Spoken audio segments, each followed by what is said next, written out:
You are now entering what can only be described as a true free speech zone, where nothing is off limits and there is absolutely no censorship. Welcome to Open Mic with Boog Brand. We're live and we have audio. We're here. Tonight we got Coach Tuck. You may know him from Instagram. You may know him from YouTube, Show and Tuck. You may know him from his, unruly slaps from the Iron Curtain apparel. You may know him from anything. But tonight we have Coach Tuck in our presence. How's it going? What's up, man? Thank you for having me tonight. Yeah, you're just constantly looking for people to talk to, people that have interesting conversation, different things. And, I see your Instagram every day, and it's like, this motherfucker seems like he might have something to say. He's always messing with it. You're not afraid to just make fun of yourself, have a good time, self-deprecate. Just do you. Man, there's a lot of, people taking themselves a little bit too seriously on the internet. What I mean? Always. You just run into them everywhere you go. And then now they bleed over into the real world. Yeah, no, I feel you, man. So, so we're, I don't know if you heard recently, as in like the last hour, there's a little bit of crab dancing going on. Yeah. I did hear. Yeah. You had to do I had to do the whole like fact check thing for like the last 45 minutes. Like, is this legit? Can I even say that? She's been dead like 36 times. I actually had a notification come over today, and I think it was like a story I may have shared. It was like a meme, and it's like, I'm sorry, but fact check said that you're wrong. Like, what are you talking? This isn't even a post of mine. And then apparently a bunch of other people got it. You get anything like that? I've gotten stuff like that all the time. Being all edgy? Yeah, well, I get the whole Boog thing related to me because my whole business is Boog Brand. So literally anything I post, they're like, oh, it's hateful or violent content. And it's like, motherfucker, it says... Yeah, I got a rock, paper, scissors shirt that they tried to block for like 2 weeks on Facebook. So I call it no more Hawaiian shirts for you. Yeah, I know. Or anyone. I know. It sucks for people that used to wear them all the time. I know. What does Tiborosaurus Rex do now? Vice will label you. Yeah, it's so They're weird. They're excellent documentaries. Yeah, Vice is so good at what they do. But, hey, they used to be something, right? I did enjoy their Noisy Atlanta. That it was talking about the rap scene and all that. That was about the only thing I liked that they've ever put out. Yeah, they've done really nothing. So, and that's pretty much it. Whatever, right? Propaganda. Yeah. So anything new going on? Anything interesting? I know you're talking about your clone build earlier. You get anything? Yeah, man. I'm in a new place. Bought a house recently. We're still moving in. I got a son on the way in December, so a lot's been going on. And on top of that, we had this fake ass virus. It exists, but you heard about Nashville, right? Which about one? What was going on there? What? I mean, there's so much going on. Well, nowadays, you can never keep up to it. Specifically about COVID. Oh, no, I didn't hear anything about that. Oh, so yeah, this is big. So I don't know if someone leaked it or what, but it was someone from the mayor's office, and they were going back and forth talking about the real numbers. So I think that because I actually have a job, and I'm totally not about to tell anybody where I work. But you have a job? Really? You're on the internet and you have a job? Okay. Oh, okay. Thanks for stopping by tonight. This was Open Mic with Boog Brand. I mean, job by job. I mean, project in Nashville, and I hear every week there's 20,000 cases of COVID. I'm sitting there like, this is bullshit. And anyway, so it turns out there was like literally about 20 in the whole city. Yeah, and so they were conspiring about how to cover it up. Anyways, but I digress. dude, I got this going, got the house, got a move going on. I don't know if you've heard, you might have seen from a page. Mine and Doc Hollywood's brand, Iron Curtain Apparel. I don't know if that's. Yeah. We actually just got delivery today of our Miami Vibes pre-order. Got that going on, and we hadn't been doing as much show and tuck lately, but dude, we got a lot to catch up on. Yeah, we've been missing you for what it's been. We got like, a lot of 2 gats, months. man. We got the clone right here. Don't mind this Enforce light. Go ahead and shield clear because I know somewhere in there there's a safety Nazi. Yeah. But they're not watching. Got this, so I got the mount coming for the Surefire M600, the Scout. This is almost 100%. I'm a little different because if you cover up that serial number, this is a FN lower, which is technically correct because they've had that contract for a long time, right? And dude, they run like sewing machines. It's an interesting world because coming from being the weirdo AK guy and then also doing clones, it's hard to choose sometimes, Yeah, well, now you're, with the AKs coming out, it's not the weirdo anymore. That's true, dude. Pretty much the year of the it's AK, as which popular as it's ever been. Yeah, it's been a shit show of a year, which fitting for the AK, right? Been through hell. Yeah, man. Here's my 74. This is what I'm gonna shoot a Kalash Bash coming up. Just a few weeks here. We'll do it again. So this is a 74 built by Dead Goose Society, who they're no longer making guns, but when they did, damn, they were good. And this is a Bulgarian 74 build. Got the Russian Sunburst, but I call it Sun Kissed. Got a JMac RRD4C on the end, and that's the original, man. I've been using their stuff since about 2017. Got so much out there, man. Yeah, like more stuff for guns than like guns I'll ever own. All the Gucci shit. But dude, what's nuts to me is the prices of 74s in the last handful of years. Yeah, because they're definitely now they're up there with the high end shit. It's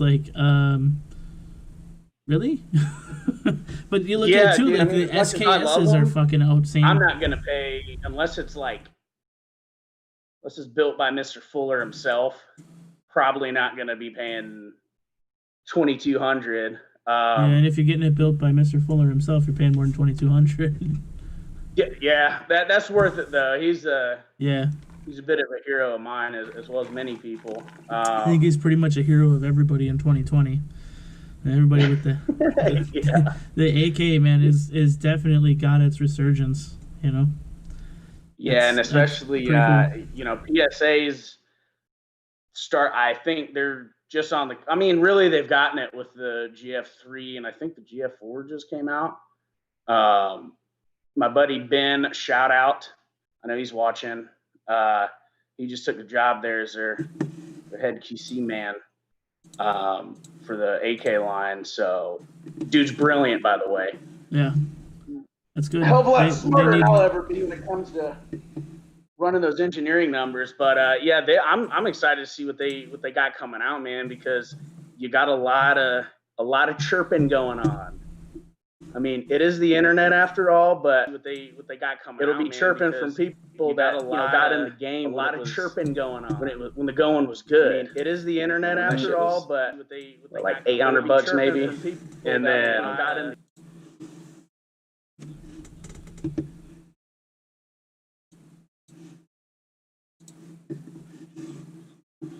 If it's a piece of shit, I'm gonna say it. Yeah. Sorry, we just had a little glitch. Knock it out of the park, honestly. We just had a little glitch with OBS. Some people were probably hearing the stream plus you talking. They're probably hearing it right now, and then you kind of cut out for a second. But we're back. I don't know what that was. A little lagging going on? No, I think. Well, the stream is a little bit behind just because that's how YouTube does their shit. I got you. we just ended up, I don't know what it was exactly, but apparently they were hearing themselves play in the background. So I got you. it popped up. I don't know what happened here, but we got her. So let's talk about the whole Emma situation. How do you see this playing out long term? Because, speaking of AKs and 545, what's funny is, as a book brandsman, I know you probably thought out shit hit the fan situation multiple times, right? Oh yeah. I mean, it's definitely been out there. It's one of those things that, I've been involved through years. I mean, I used to be a webmaster for a 3%ers group, all that stuff, and you don't not think about it at some point. Exactly. I think, and honestly, nowadays it's less cliche. Honestly, now it's less cliche than it ever has been because everybody's thinking about it. So. Yeah, I can tell walking into an LGS, it's a little more crazy than last election. Yeah, a little bit. Got a triple front coming at us. Got the election, got the riots, or the mostly peaceful protests. Yeah, the peaceful protests. The whole deal is, though, like, it's not, I don't even know that the election's going to solve it at this point. Everybody's so damn divided. It doesn't matter what side wins at this point. The other side's going to throw a fucking hissy fit. And now with Ruth Bader Ginsburg out of the picture, that's even worse. So either Trump tries to rush through a pick, or they hold it as an election, ticket thing. And if Trump wins, geez, it's just another thing to add to the fire, Yeah, I mean, you could go down this rabbit hole for days, but everyone says lesser two evils, and everybody in the book movement and all that type of stuff has, the bump stock thing. Yeah, I mean, I agree, but it's not the only deal going on. No, I don't know about you. I don't really like a substantial hike in my taxes, stuff like that. But I don't know. Their whole system. We weren't meant to be a two-party system. We never were. No, we weren't. I think, and that's a big deal. And a lot of people still think the two-party system matters. And even right now, we're just a one-party system. Neither one of them's doing a fucking thing. Yeah. Neither one of them's doing a fucking thing. I mean, I got about, two people that, Rand Paul probably and Ted Cruz, that I'm like, all right, I can get on board with them. But yeah, and even then they stay, they still have those quirks, and it's like there's never one person who's perfect. But, I think I think a big thing is people need to get out and do this. Like, nobody wants to do it. Why are these people in there for 60 fucking years? It's because nobody's stepping up to take their job. That is the craziest thing to me. I mean, they're like college professors that have tenure, right, and are just absolutely delusional. Biden. And no, that's not delusional. That's called shit, I forgot. That is what that's called is experience and credentials, apparently. Oh, that's right. I hope you got the whole joke. I didn't really forget. I knew where you were going, dude. Yeah, you know I'm loving the sound bites from him. Oh my god, the gaffes are just incredible this year. Yeah, and you know the thing. That has got to be my favorite. Right behind the corn pop. My favorite, he's down in, where was he, Miami, when he's playing Despacito on the mic. Yeah, that was literally. I got some all you Spanish people like this one. Yeah, that was literally. Oh my god! I mean, the guy is. I'm offended. Okay. Dude. Yeah. Speaking of all the politics, which, my God, it's in college football now too. So it's everywhere. Great. You can't get away from it anymore. It's like, I even told the wife, I says, I'm done following Politiball, and she's like, what do you mean? Like, literally anything with a ball and politics, I'm done. Like, I can't. Politiball, baseball, basketball, football. I played football back in the day. I still love the game, but oh my God, it's like just this year, they finally just like punched through the wall and it's all over ACC, SEC, everything, dude. I'm like, fuck, dude. Yep. Well, one thing we had to not listen to all this bullshit. Well, and even then, we didn't even have it because they're going to take it away. Look at all the universities now. We went back, and now everybody's going to shut down again. Like, what the fuck? How often? We're just going to just shut the fucking world down and go away?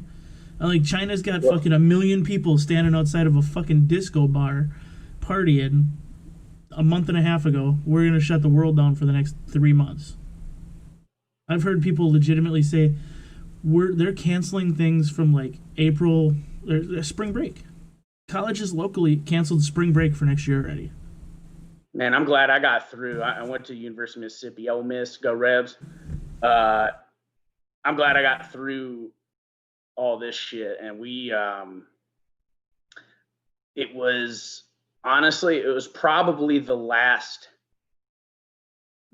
time as far as fraternities and sororities being kind of like old school, with like hazing and shit. Yeah, we actually we were like the last like tail end of it, man, because it's different now.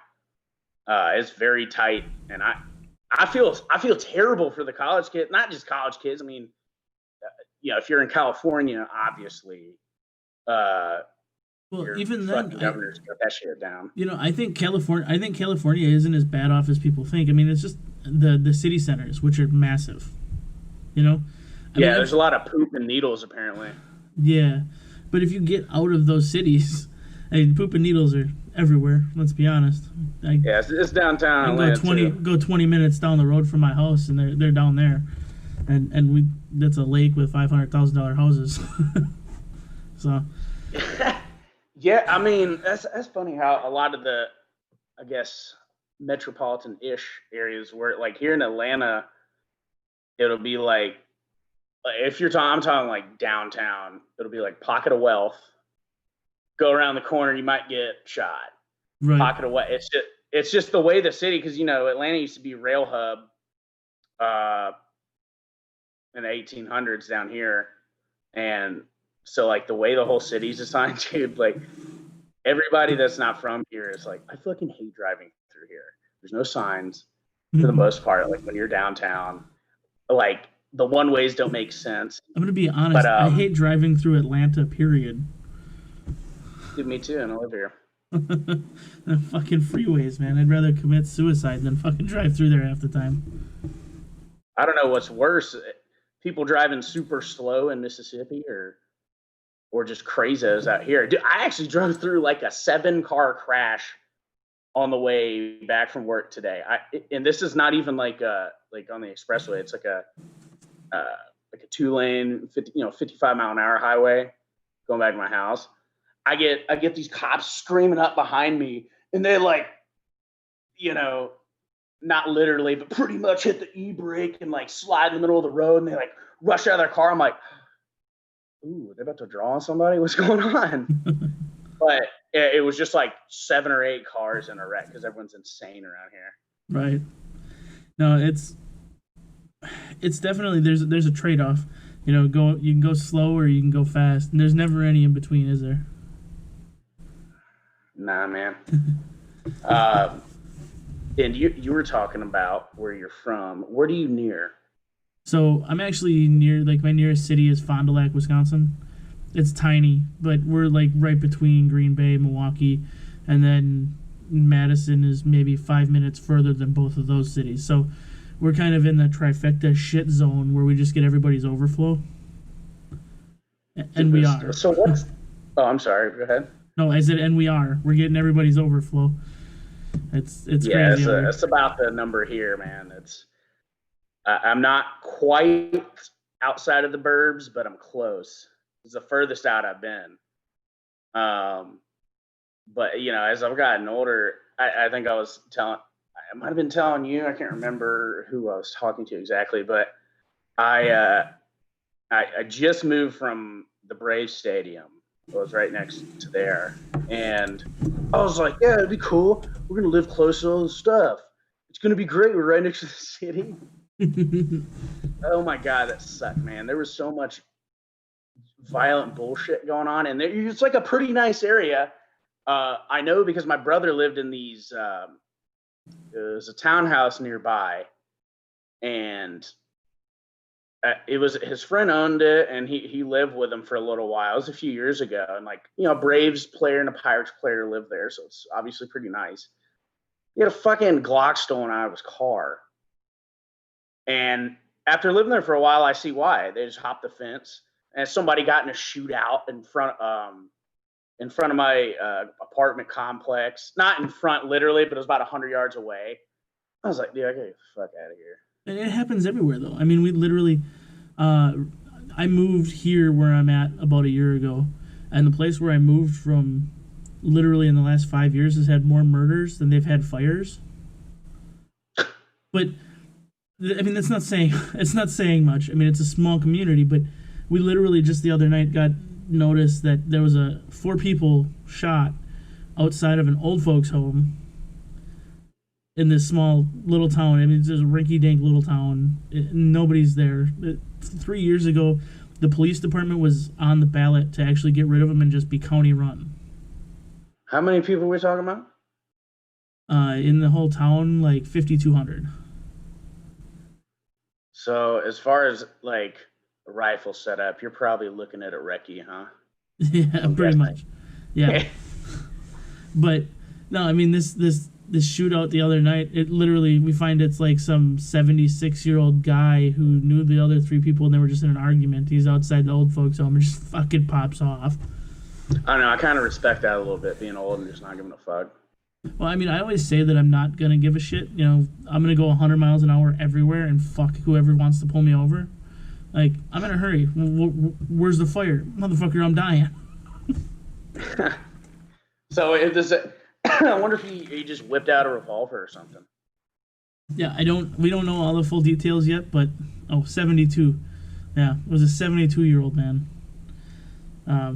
My wife's in the chat. He could have been pretty, but it was an old folks home. Well, not even an old folks home. It's just a senior living facility. Oh, so it's not even like it's not even like the head up. No, we made the joke like, yeah, it's a group of senior swingers gone wrong. Oh God. you don't like that visual? No. Just pass her around. God damn it, Tommy! I told you take your dentures out. Dude, that reminds me. Speaking of senior citizens, one of my bosses came in today. He was like, "Hey, dude, I was in Adventure Outdoors, which I don't know if you've heard of it, but it's like the world's largest like brick and mortar gun store. Right. It's not that far away, and I've had bought a few CZs there. First Arsenal, they usually have some pretty good deals and whatnot. I got a lot of shit and a lot of ammo, obviously. So the 1 caliber everybody wants right now, 9mm. I think they had just gotten a shipment in. And he said this old dude walked in. He had to be like, I think he said he was like 75, maybe 80. He walked in and spent $9,000. So that means he probably got like 2 boxes of ammo. But I'm like, you know what? He's either reselling that. I don't know how he really could, because it's already crazy high, right? I mean, what is it now? Like, I don't even know, because I'll be honest, like, I watched like as everything was rising, and we got a Fleet Farm, which is kind of like it's a farm implement store basically around us. You call it a flea farm? Yeah. Not a flea market. No, it's Fleet Farm. FLEET. Fleet. I thought you said a flea farm. I was like, is that the same thing? That'd be pretty awesome, right? You know. But no, they literally, it's stuff for farm, but they got a gun counter and they sell ammo and stuff like that. And for the longest time, everybody's saying you can't get this, you can't get that, and you can still get it there. I mean, you can go there on Friday mornings at 9:00 and still pick up probably 100 rounds of .223 anytime you want, brass. And we're not like, are we still talking about like $1 a round? No, I mean I think they're like 37 cents a round. It's not. That's It's not. not. It's It's not actually too not bad bad. at all. With time right Yeah. now, I mean I think they're like 3 or 4 cents more around for brass than they are for wolf or tool. Fuck, they have it. Yeah, I mean, and they got it. the only thing that I mean, as far as like 223 and all that, they got it over there at Adventure, but I mean, dude, I think they had one that's like it's probably green tips like 600 rounds for 1,000 or $600 for 1,000 rounds. Yeah. Okay, that's like absurd. And luckily, I got I run my Soviet rounds, which they were holding off on being like hyped up for a little while. Yeah. Now they're seeing it a little bit, but at least it's there and it's not as crazy of a price tag. So I gotta get more for. Say again. Yeah, you got it good though because you got the 74, so you got the 545. You're probably still able to get spam cans here and there. Yeah, actually, I haven't gotten any lately.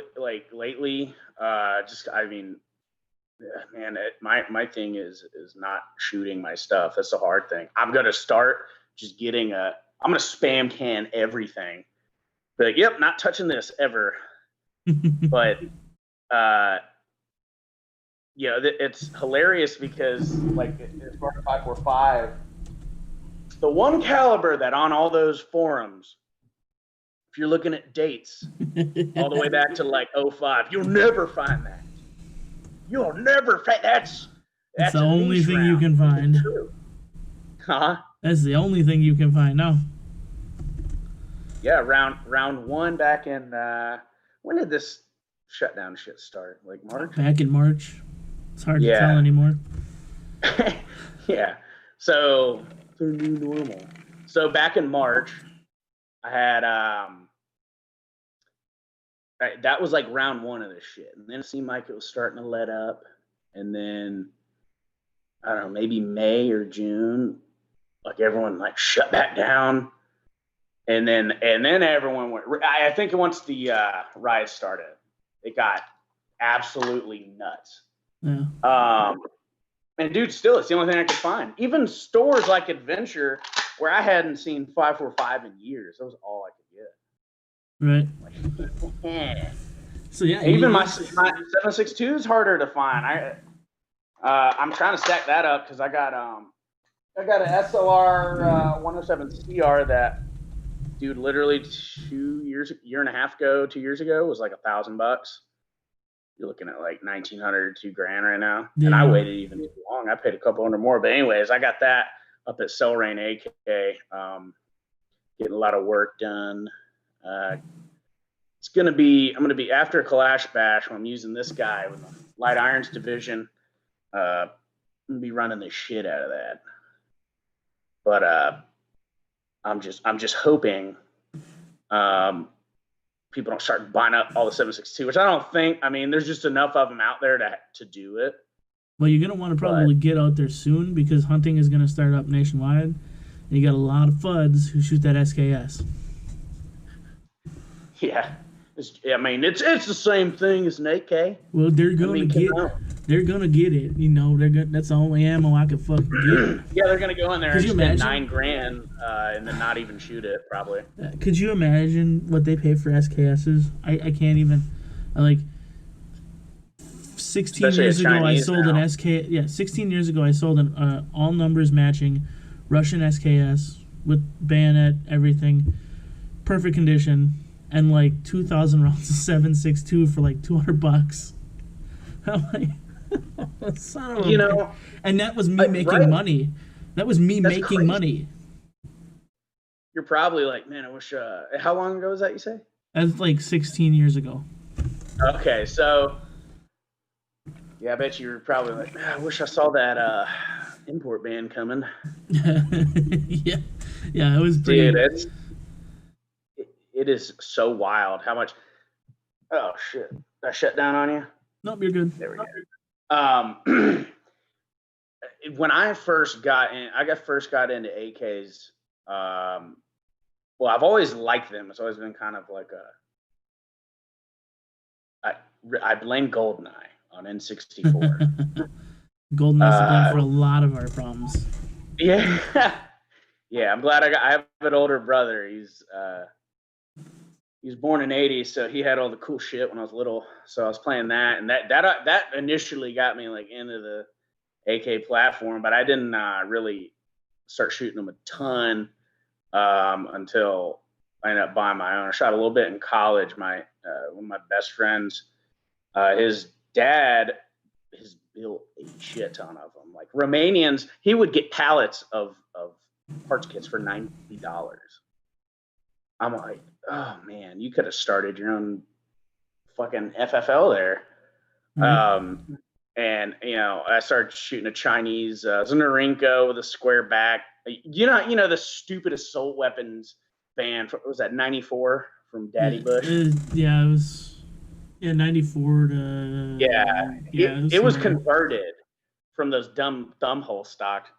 And that was like the first time I really started shooting one a lot. But I got like serious about shooting and AKs in about 2016. And about a year after that, I made a decision like I'm getting a 74. And so SGLs could still be had at that time. Right. And I saw it, and I'm at Adventure Outdoors, and I saw a Arsenal 104 FR. I saw that for about $500 more. I was like, why would I pay that? I was thinking, well, they're still out there. I know about the band, whatever. I'm kind of kicking myself. I wish I grabbed it. Yeah. Yeah, there's a whole lot of things. And that's, the thing. You can never look back and say, I wish, because at the end of the day, there's a whole lot of shit that if I'd have known about, I'd have done different. Yeah, like going ahead and getting a second or third Colt lower for cloning. Ow, dude. Like cloning is already expensive as it is. I got kind of lucky finding the suppliers I did. Because some places it's now Colt lowers. They're asking $800. I'm like, nope. Nah, man, I got one clone correct. I'm not trying to go into debt for that. Right. But it's now people are just getting I guess engravings to match. Well, that's cheating though. Well, it's technically, I guess it's not a real clone unless it's select fire, but yeah, but whatever. It's really easy to change that. When that day comes. Oh, don't be afraid to put in the third hole. I believe I have a shirt on my website that is a blueprint with actual dimensions on it. If anybody's curious how that's done. You know what? Funny you bring that up. I got the one of the Recoil magazine issues where they literally like explained everything about that. I'm like, how the fuck did nobody come after them in these days when everyone's insane about this shit? Yeah. How did nobody come after them about that? I don't know if you saw it, but I have the issue. Well, the whole deal, literally, it's not hard to find it. Anybody with a little bit of ability in Google Foo can find it. Well, and you can, if you got the Google skills, you can find things. You don't need to drill that hole. Right.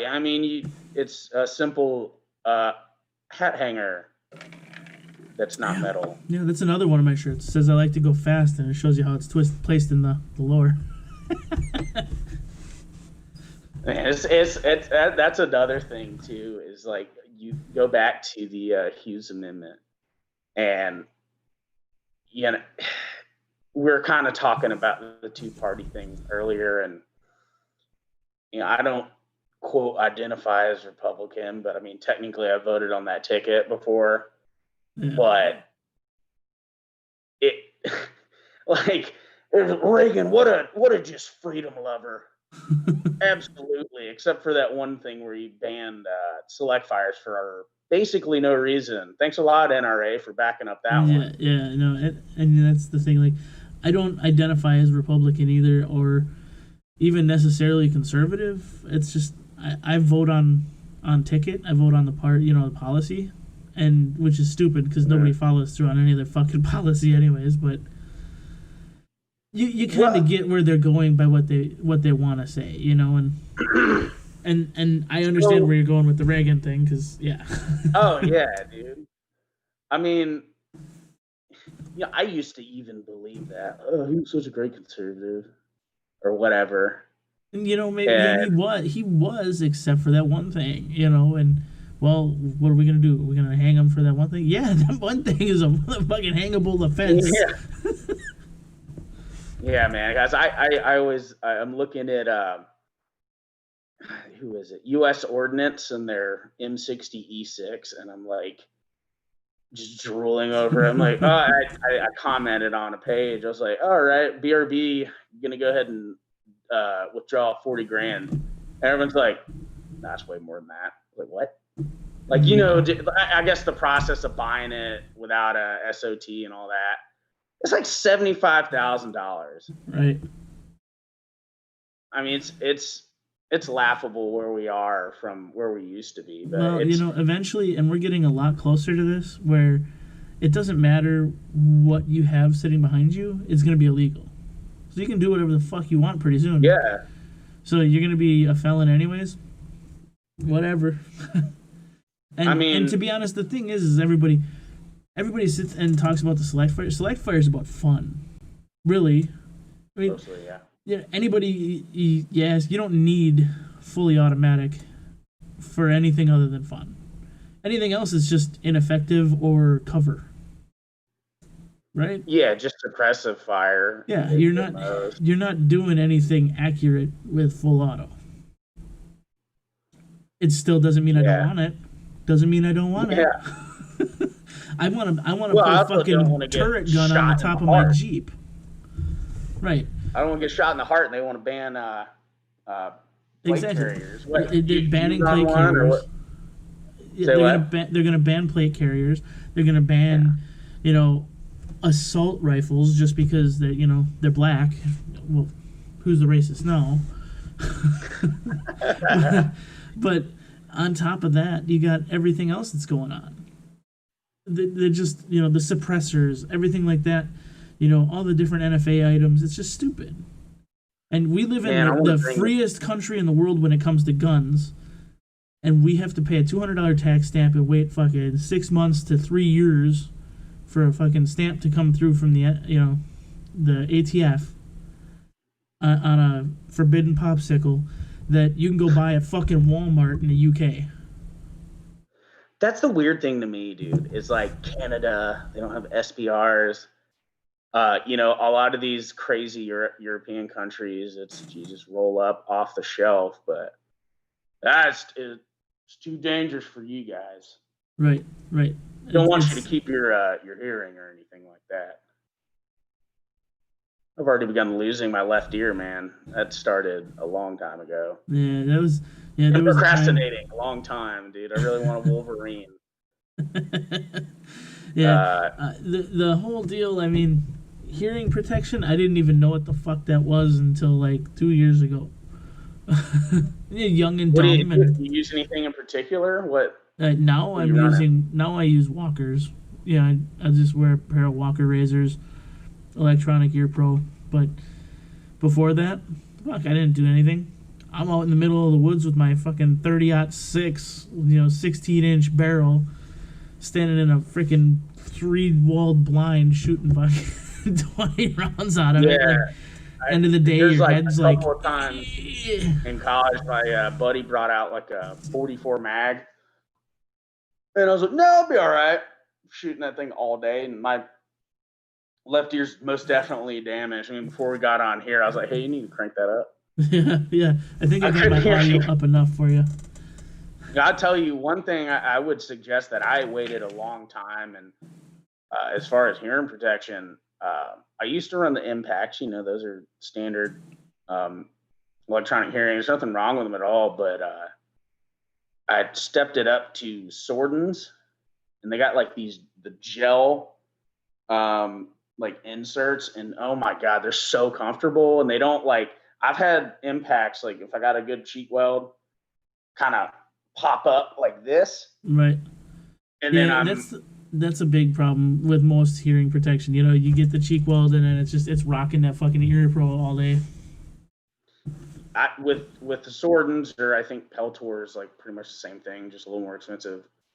They I've never had it happen, so I was like, man, I wish I had spent a little bit more a long time ago. That's something I think people really kind of overlook. And you know, you can plug them up to comms and like a Beofang, which I got a couple. I should probably learn how to program them. Yeah, it's actually not that. Yeah, it's again? actually not that hard to program the Baofangs, but the biggest issue I've had with it is actually getting the computer to recognize it, because it's like 1995 software, and it does not play nice with Windows 10, especially, and pretty much everybody's on Windows 10 now. So I thought, see, I was told you can just do you can just YouTube it and get it done. I got some friends that will help you out, whatever. I really need to like teach myself about that. Not that I'm like, oh, I'm totally gonna use comms soon, but I don't know. You never know. It's good to have your little. Well, yeah, I mean, I have basically what I have with my setup is I have and I have one for me and I have one for my wife, and then get her to keep it in the car. I keep it in the car. I tried to. We got to get back to doing that. You know, we switched cars recently, and now they're out. They're in a gun safe actually, but have two programs. I have one where all the emergency access shit is blocked, where you can't broadcast on it, but you can hear it. So during an emergency, you got an emergency radio with you, anything like that you need, and then you got the civilian stuff. If it's the actual state of emergency, you don't need a license to broadcast. So there's that to remember. Yeah, the licensing and all that. Yeah, but like I said, state of emergency, you know, whether it's storm damage, anything like that, you don't need a license to broadcast. As long as you're not interfering with emergency broadcast, you're fine. I did not know that. That's most areas, because it's considered, you know, your emergency help, so you're basically deputized in. Cops don't have hams. They have a license through their position. Yeah. Well, didn't they try to ban them last year, like ham radios or something like that? Yeah, it's not going to go anywhere. I mean, there's too much of a hobbyist community out there, and plus they make way too much fucking money off of it. It's a fucking racket too. It's just like a tax stamp, just like the silencer, the forbidden popsicle. They make a bunch of money off of it. And I'll say, as far as that tax stamp, at least, knock on wood, at least they didn't, adjust it for inflation. Right. Still $200. Still $200. That's where I think. Although I'd rather take that $200 back to that time and buy a Tommy gun. There's a lot of shit I'd buy at that time. A bar. And not the one you drink at. They had, the handgun that won 2 world wars. Yeah. At that time, starting up. Well, not starting up, but it was in its heyday. Yeah. I think as far as all that shit goes, I don't really see a massive like door knocking confiscation. They don't have the fucking manpower for that shit. No. I mean, maybe they'll do it in like some cities, or they'll hit some people that they, already were gonna hit for some other, bad shit they're doing. It'll end up being secondary charge type shit, but yeah, the fact that it can be a charge at all is stupid.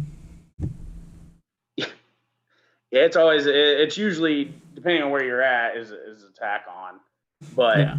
I think it's gonna come down to just kind of like what's happening to brands like yours, that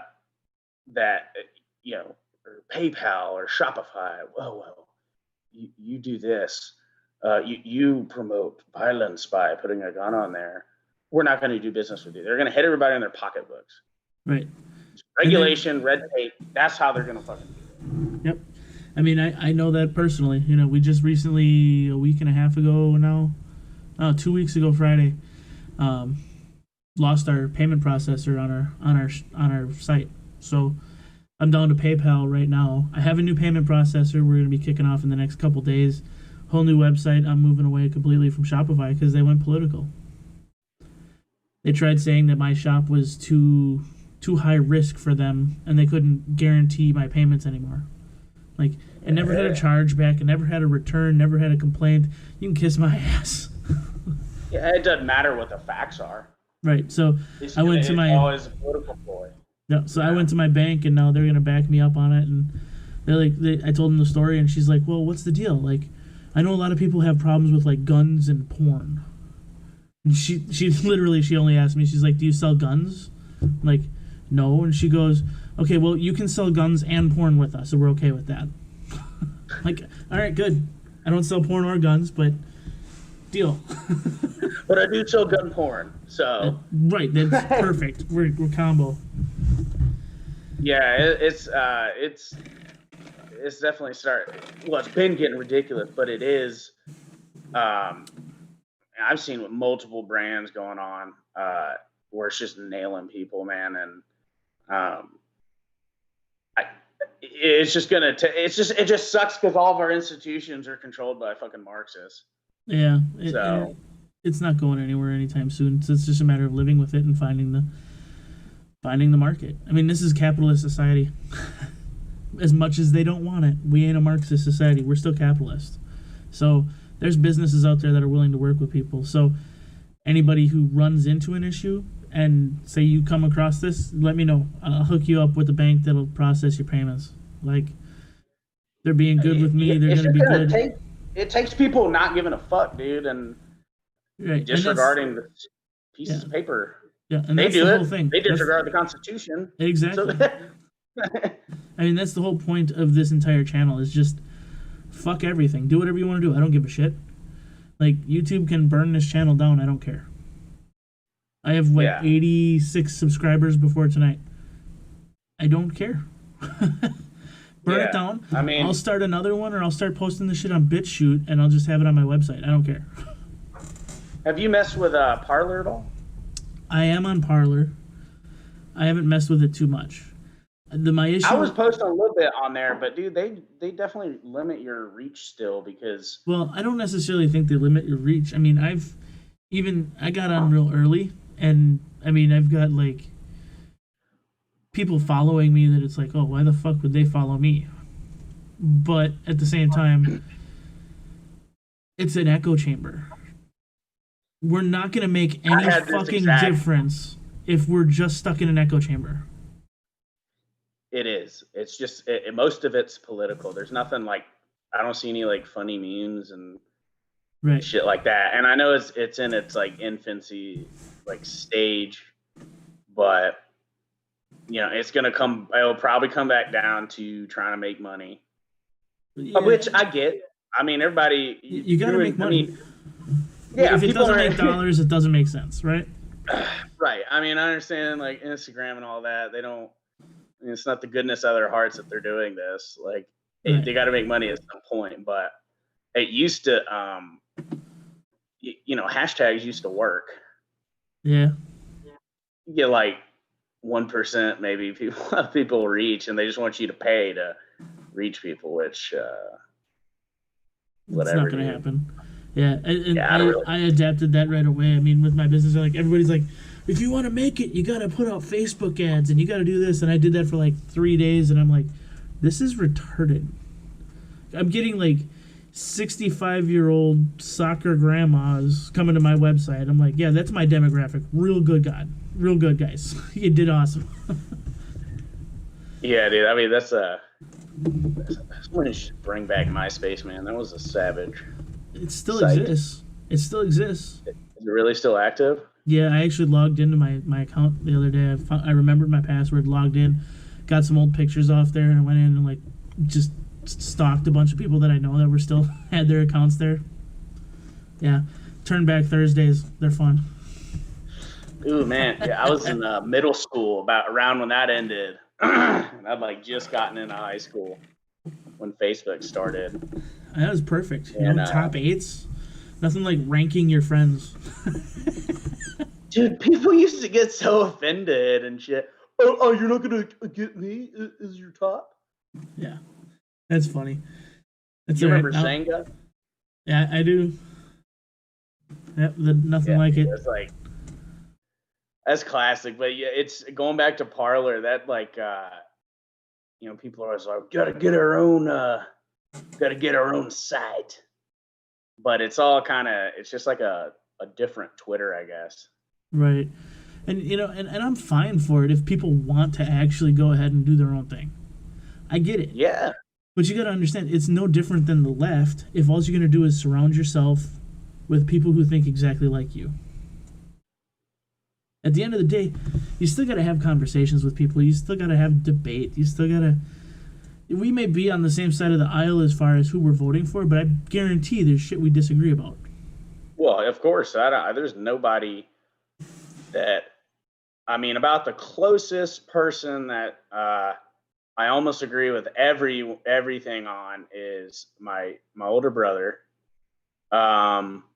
He helped kind of red pill me when I was right. But the people who mold your mind, and it really does. You're taught the things that you know. Like that's why these kids coming out of college are so fucked up. I mean, they spend oh my gosh an extra 4 years being molded into this fucking just somebody who actually believes that gender theory is going to net you a good job. I majored at Ole Miss. I majored in history, minored in political science. To their credit, for a public university, granted, yeah, it's the South, but it doesn't fucking matter. It's academia. Right. For the most part, I didn't have any like crazy Marxist professors. But I did have a sociology class I had to take as a senior with a bunch of freshmen. And it's the same just imaginary bullshit that is like pushed on us. But it was like in a smaller stage back then. Right. And so in order to pass that class, it's just unfortunately that's the way it is. When I was writing my papers and stuff like that, I had to pretend like I had guilt and things like that. I didn't fucking do anything to anybody. Dude, I treat everybody the same. Yeah, I got lucky. Fuck what you look like. I got lucky. I wasn't a part of any of that, and like, I mean, I was born in '83, so I'm older than that, and I still say lucky, like, which I was an '80s baby. Yeah, it was just I mean. It's different for us. We were coming up. It was, we saw it. We got the push. But generally, it was kind of like a lot of the people around my age, it was like when you hit that college time where you either split and went this way or you went the other way. And everybody I know who went to college directly out of high school, they are as far left as anybody else. I don't even... It's crazy. Like, our high school, up through high school, there was no indoctrination, but after that, it was just like Nazi training camp. Yeah, I mean, yeah, definitely college for sure. Because I watched a lot of people just totally fucking veer to the left, and I mean, there's one person that in college, she would always engage me in debates, and then get fucking destroyed. Like to the point she like blocked me and like never wanted to talk to me and shit. I'm like, you're the one that brings it up here, you nut. But it's they're giant brainwashing facilities. But I mean, it's definitely happening in high school. And I'll say, there's good teachers out there and whatnot. But if you're part of the public school system, you have to. My mom was a teacher in high school, and she missed most of this bullshit. But between going to public and I transferred to private about halfway through my sophomore year of high school, and it can be a big difference. I'm sure it depends where you're from in the country and everything, but as far as indoctrination goes, it was definitely different because I had an econ teacher. He went to West Point. He was pretty not woke in the bad way, but like definitely red pilled. And so we had like foreign exchange students. I took econ with them and U.S. history and all that. We had foreign exchange students from China, and like he would always go on with this chick from China who's like, "No, communism works." Like, what are you talking about? No, you can't even criticize your own government. But he like made econ really easy to understand and really drove home the fact that, you know, socialism, Marxism, all that is fucking bullshit. And he told us why it doesn't work, which it's very, if you can, you know, understand basic econ, it's pretty easy to see why it doesn't work and why it's not going to. But going back to him, he had a sticker in his classroom that said "Kill your TV." I was like, "What a fucking weirdo! That's weird." And then I think I was about 90 when I was like, "I get it." Yep. And it's worse than ever right now. Right. And you can't get away from it either. And even getting rid of the TV, you know, everybody's like, "Oh, I cut the cord. I'm good." No, you're not. You still spend fucking 60 hours a week on the goddamn internet. Like, and yeah. I'm guilty of it too. I'm not judging anybody. I'm addicted to this fucking piece of shit right here. I wish I could throw it the fuck out. Me too, man. Unfortunately, it's a staple in my life. You know, especially, you know, I work full time plus run a business plus doing this, trying to do social media stuff. There's nothing you can do. It's a part of my life. It's very necessary because, I mean, shit, you can go to Chick-fil-A and fucking scan in and order. So you do everything off your phone. And these are almost like a precursor to the little chips that they're pushing hard as fuck in Europe, which, you know, Europe's always a bit of a glimpse as to what's coming here. Yeah. And, you know, we're going to have to register our TVs soon, I'm sure. I mean, Australia, they're fucking... their version of the FBI, I guess it is like, I don't know if you saw that woman who like basically said this COVID's bullshit. Yeah, like who the was numbers arrested? She was arrested, and they fucking in their house arrested her. Yeah, the day before, on her way out the door for a fucking ultrasound. Dude, that's wild, dude. I mean, that's like, what do you do? Like, how can you? Yeah, I don't know. It's you know, there's some areas of this country that are that crazy, but 1984 that want it to be that nuts. But at least here, I mean, you at least got a chance to fight it in federal courts, shit like that. Right. I mean, it's like, you know, the issue there. I think the big thing though is like, and I've said this to a lot of people before, we have a chance to fight it, but we don't stand up together enough. So when somebody goes in front of the court, if it's only one person trying to fight it, it doesn't matter. When it gets to that, we need to, as a community, come together and actually stick together as a group and fight it together.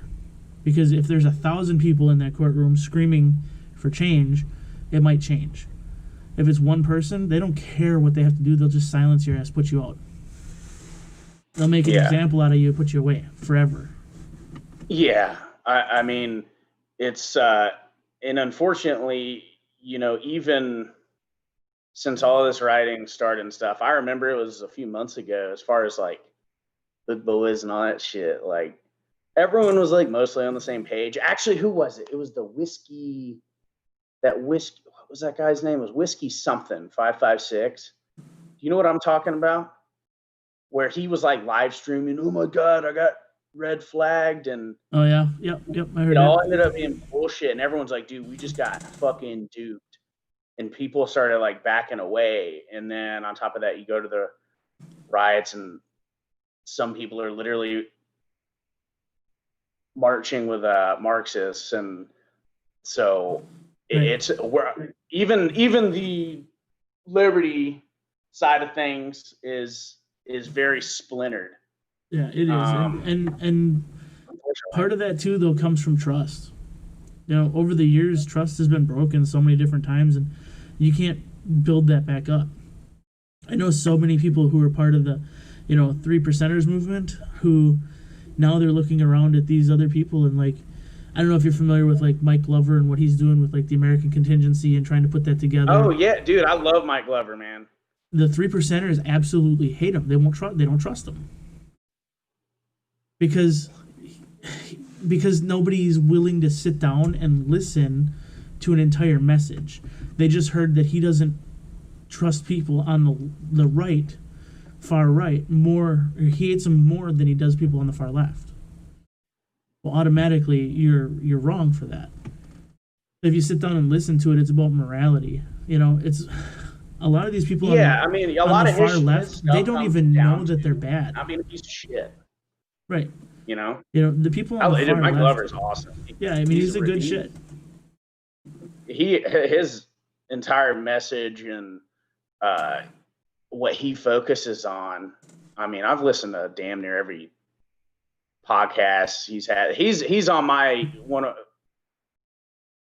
if not the top guy. I want to like go train with his company. I mean, shit, they got defensive driving classes. Right. Like, do you know how useful that would be for fucking regular dudes?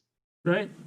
I mean, you can do defensive driving courses though. You can take the same cop training courses, the police training courses at the the CTCs and stuff like that. Yeah. So you can do that, and it's probably cheaper, to be fair. But you're not going to get better training. Yeah. I mean, Mike's teaching you how to do defensive driving in a vehicle that's jacked up 12 inches and set for overlanding. You're fucking squatted 01 Chevy with 24s. Yeah, it's but going back to what you were saying with how people judge him, yeah, people will be like, "Oh, you don't back every single move a cop makes." No. Well, you must be with the Marxist BLM. No, I'm not at all. I've dealt with some asshole cops. I've dealt with some shitty police officers. I also know that shitty police officer is not a reflection of every fucking cop in that department. No, I mean, it's fair to say that we should that a lot of what goes on and how some of these situations start. I'm not even talking about necessarily like recent shit, but it's all for your fucking taillight's out. Well, don't fucking worry about me, dude. Right. It's we're tax cattle. Yeah, for the most part, man. That we are a police state a hell of a lot more than we used to be. Yep. It's a fact. No, I actually have a story about the whole tax cattle. Huh? I have an interesting story about the whole tax cattle, but you can go ahead. keep going. Yeah, I want to hear it. So we were driving one day, me and the wife. This was before we were married. It still baffles me, but I get pulled over. So I get pulled over because my tail light's out, or not my tail light, but the license plate light. So he couldn't read the license plate. Deal with legally this. Search you. Now, it was my dad's truck, or my truck, but he was using it because I didn't have a license at the time. So I said, yeah, sure, register it, whatever, use it. He had his plates on it, updated tags. I figured it was fine. And my girlfriend at the time, now wife, was driving. So I'm like, oh, we're good. We get pulled over for the license plate light being out. Pulls me out. Hey, this isn't registered to this vehicle. What the fuck's going on? I'm like, okay, so now I got to deal with a whole different situation. But I call the tow truck, get the truck towed. I'm like, I didn't know it wasn't registered. Sorry, this is the deal. Give me a ticket, whatever. And then we get there, get to the tow truck place, and my old man comes to pick me up. They pass the cop and turn around because they missed the driveway, and the cop pulls them over because they had a burnt out license plate light. Finally, after they get done with that, come back up to us, get us back to my place, and it's it's like 10:30 at night. We hadn't had dinner, so we get in the wife's car, and we're like, let's just run to Taco Bell real quick. So we get out and look, and her license plate lights out. So it's like, fuck, we're gonna, all right, back road this shit. But yeah, it was just like one person right after another. Tonight, boys. Yeah, one person right after another for a license plate light being burnt out. Yeah, that reminds me of like when you're driving to Florida from Atlanta. When you get down to South Georgia, around Valdosta, there's it depends where you're going in Florida, but when you go around Valdosta, it's it'll be like probably like 80 miles or so, and it's like a main stretch. I forgot which highway it is, dude. You bet your ass they're just fucking sitting there in the trees. We're about to get your ass, because it'll be like, all right, 70, just kidding, 55. Oh no, it's 70. You know how that is. I don't know if that like, your highways might do that up there, but it's just a fucking trap. And it's like, you could avoid a lot of pissing, people off that would otherwise not have a problem with you. But you just fuck with people. Now, granted, yes, they're necessary. Like some people on the right are like, we don't need police at all. I don't know. It's a little more complex nowadays because we're not the same 13 colonies. You know what? I'll say this: it's fine. We don't need the political police. We don't need the police in the cities. But what that's going to force is it's going to force communities that have money to band together and to buy security. Right. So you're going to have areas that have police that aren't necessarily called police that are protected. Like the Chaz. Yeah, way better than the Chaz. But I mean, legitimately, you can get rid of doing the policing. You can get rid of all the cops, and that's fine. I live in a decent enough neighborhood that I guarantee I could get everybody in my neighborhood together and say $500 a year for all 100 of us, and we can afford policing in our neighborhood year round. If it were that easy everywhere, I'd feel you on that for sure. Right, but it's not. But you're not going to get that everywhere, and you're going to have pockets where it's just. You're going to have it's like you were saying in Atlanta, where you go literally around a corner and you're going to get shot in the face. Yeah. As long as you're on this little area, you're good because they've got police. But you turn that corner and that neighborhood isn't protected. Now it's fair game. And it's fucking a war zone. It is not constitutionally, it's not their job to protect us. It's not. They're there to clean up the mess, man, usually. Yeah. It's just the way it is, man. Well, and people get that whole like, it's your job to protect and serve. I'm like, it was like a 1960s fucking magazine cover. Like a slogan, yeah. Yeah, it was just a slogan to try and create better feelings between people and the police. Yeah, I mean, you as Mike Glover says, you are your own first response. Yep. Where I live, it's 35 minutes. It's 35 minutes from the time I call the sheriff to the time they're here. Where I just moved to, undisclosed location. It's like I was saying earlier, it's not quite in the boonies, but it's further out. The furthest I've ever been out, like as far as Georgia goes. I mean, like you're saying, it's definitely further getting any sort of response or whatever. Right. And definitely with this, the sheeple freak out, buy all the toilet paper. That's crazy to me. After all this, I still don't get the toilet paper one. But I actually understand the toilet paper one, and I'll explain that to you. Well, later. I do. I mean, I get it, I guess, but it's like who sent out the message? You better get toilet paper, guys. It isn't. It's legitimately. I guess I'll go into it real quick. It's a psychological thing. So people have not prepared for any sort of disaster. Toilet paper is a large, low-cost item that they can get a bunch of it for a relatively low cost, go home, stack it up in a corner, and say, look what I have prepped. And they have this big mound of something. And they're like, it makes them psychologically feel good about themselves. It makes them feel prepared for something. It's like with hurricanes come or let's see, what do we have? Well, here when you had the snowpocalypse, I was in Mississippi at the time when everyone in Atlanta like lost their fucking mind. I'm sure you guys laugh at us, but we just don't have the infrastructure to control snow. It's not even the infrastructure. You guys don't have the vehicles either.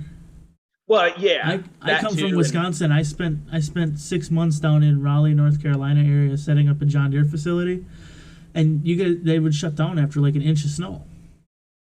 Well, I was renting a vehicle from down there, and just ridiculous. And it wasn't down there for all 6 months, but when I was down there, it's raining or snowing, and they're shutting down. It's like, this is ridiculous. I get in my rental vehicle, and it's like driving on fucking ice skates. You guys don't have snow tires. They have no idea how to drive in these conditions. I mean, most people, even in the rain here, it's still going fucking 90. I'm like, you're dumb shit, dude. So you hydroplane. You know, when they're old ass like Altima, it's always an Altima or something. But going back to like snowpocalypse, it's always everyone get the milk and bread. Who designed that menu? I'm wondering. Like, we're gonna be sustained for days, weeks and months, guys. We got milk and bread. Hollywood, man. What do you give to a prisoner that to punish him that gets you through survival? Milk and bread. Give him a glass of milk and a chunk of bread. Hollywood set it up. Hollywood sets everything up, just like silencers. We can't get fucking silencers because some idiot in Hollywood goes, "Oh my God, it's whisper quiet." Like, have you ever racked an AR? Jesus fucking Christ, you can hear it across the house. It's not, even if you get it completely dead silent, you're gonna hear that thing coming a mile away. Well, it's like, hey guys, here, I invite you to go shoot one without hearing protection, without subsonics. Right. Let me know how that goes, because yours are gonna be ringing. Well, even with subsonics, shoot it. You're gonna learn a lesson. Unless you're shooting 22 long rifle through a fucking suppressor at subsonic, you're gonna hear it. You're gonna know the reality. I agree with you, but I just shot my buddy's 107R with I can't remember exactly what kind of can he's got. Might be a Liberty, but he has the Brown Bear subsonics, and that literally was like quiet to the ear. The first time I've ever experienced that with a suppressor. Yeah, and they're getting better. Technology is getting better. I'll say that. But we're nowhere near, Leon the professional with his 9mm pistol that he can shoot 6 people in a room without anybody knowing the other person was shot. Well, what amazes me is how many people Walker Texas Ranger would just fuck up without even pulling his gun out. Just roundhouse kick him. And as a kid, dude, I was like, or he's kind of lame. He's not shooting them. Like, just roundhouse kick him in his fucking Wranglers, dude. It was awesome. Yeah, but that was a transitional show. That was a transitional show for Hollywood.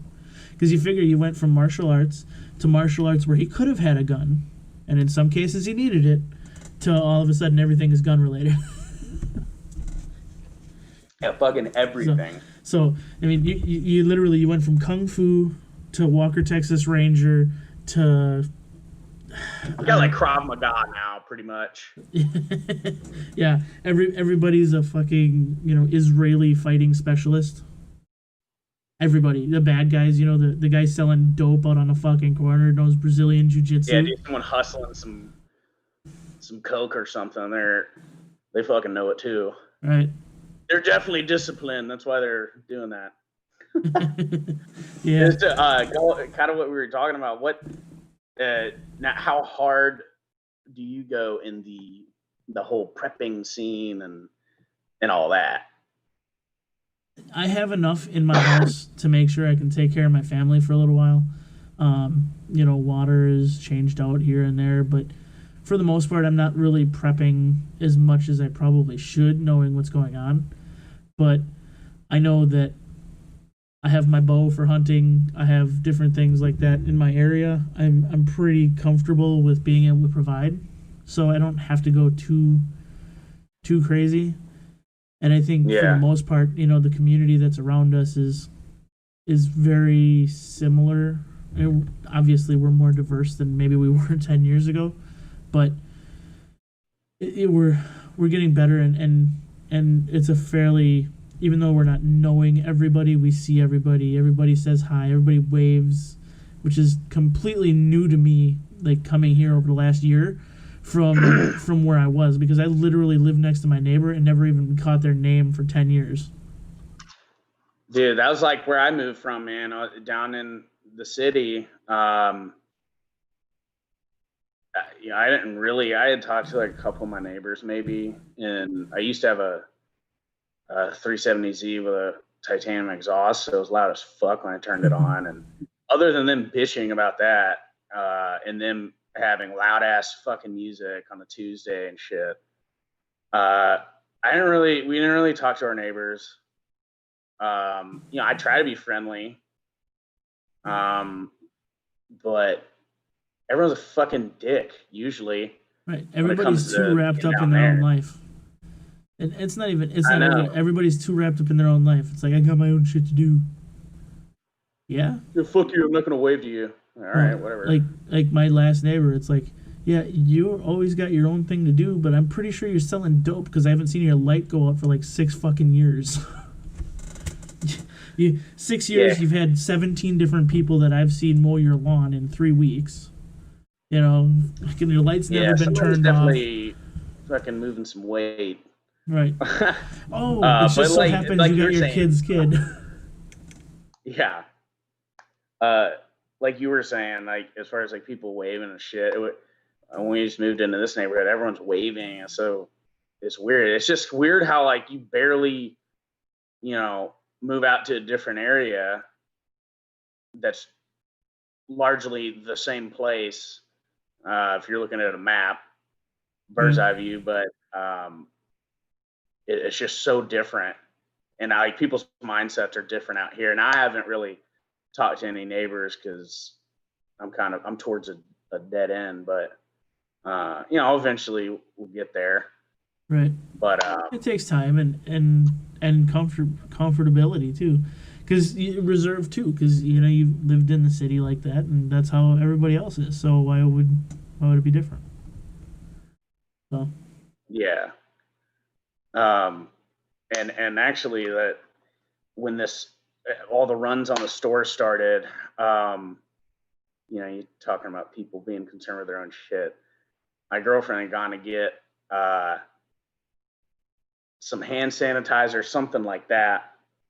It was at a CVS. It was like the last one, and this woman had like a full basket, and she like freaking sprints over there and like, basically dives for that shit. And she goes, "We're in this together," and like takes it. I was like, "What? You exemplified the exact opposite of that," but okay.